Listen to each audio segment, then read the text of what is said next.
Alopecia is a word for hair loss. And most people, when you say alopecia, think of alopecia areata, but there's other types of hair loss with that name as part of the label. Alopecia areata is a condition where your immune system attacks your hair follicles, and the typical presentation is when someone loses patches of hair on different parts of their scalp. Occasionally, and very unfortunately, people can go completely bald and lose all of the hair on their head and body, and oftentimes are otherwise healthy. So traction alopecia we often see in people who wear tight hairstyles, that do braiding, extensions, and it's just because of the chronic traction on the hair. It causes damage and it causes injury, and then the follicles at some point stop recovering from that.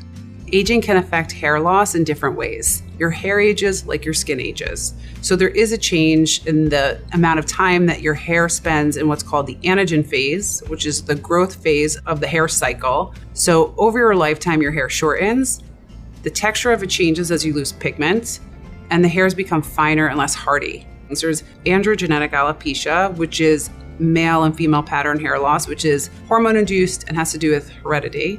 Chemotherapy definitely affects hair loss. One of the ways that chemotherapy works is it kills rapidly dividing cells. That's great for cancer, not great for hair.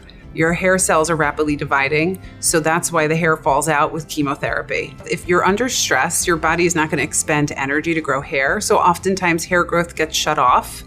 And then a period of 1 to 3 months later, people started experiencing something called a telogen effluvium, which is a stress shed. And it depends on the severity of the stressor and for how long it lasts. I think people are very familiar with postpartum hair loss. I don't think they're familiar with the degree of postpartum hair loss. It can be very alarming. That hair does regrow. Although it can be a lot, it regrows with time.